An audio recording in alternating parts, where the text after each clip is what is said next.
ஆனால் இந்த வசனத்தை நாம் படிக்கும் பொழுது தேவனுடைய ரகசியங்கள் எலியாவுக்கும் எலிசாவுக்கும் மட்டுமல்லாமல் அந்த மாணவ கூட்டத்திற்கு எல்லோருக்குள்ளாக அந்த ஆவி இறங்கி இருந்ததை நாம் பார்க்கிறோம். அவர்கள் எல்லோரும் வந்து கேட்கிறார்கள், கர்த்தர் உனக்கு தலைமையாயிருக்கிற உன் எஜமானனை உன்னை விட்டு எடுத்துக்கொள்வார் என்பது உனக்கு தெரியுமா என்று கேட்டார்கள் என்று பார்க்கிறோம். இது தீர்க்கதரிசிகளுக்கு உண்டான ஒரு பாடசாலை. என்னுடைய மாணவர்களுக்கு ஏற்கனவே தேவன் அப்படிப்பட்ட அபிஷேகத்தை கொடுத்து விட்டார். ஹல்லேலூயா. நாம் செய்ய வேண்டியது என்ன? அந்த அபிஷேகத்தை நாம் பயன்படுத்த போகிறோம். வருகிற நாட்களிலே நாம் வேலை செய்கிற இடத்திலே நாம் சந்திக்கிற ஜனங்களை பார்த்து பேச போகிறோம். அவர்களுக்கு உண்டான காரியங்களை வெளிப்படுத்தத்தக்கதான ஒரு வல்லமையை தேவன் இந்த ஊழியத்தின் மூலமாக உங்கள் வாழ்க்கையிலே அனுப்புகிறார். ஹல்லேலூயா.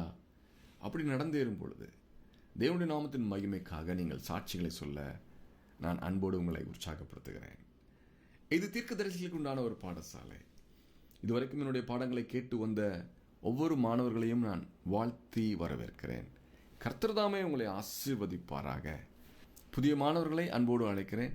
கர்த்தர் உங்களை ஆசீர்வதிப்பார். ஷலோம்.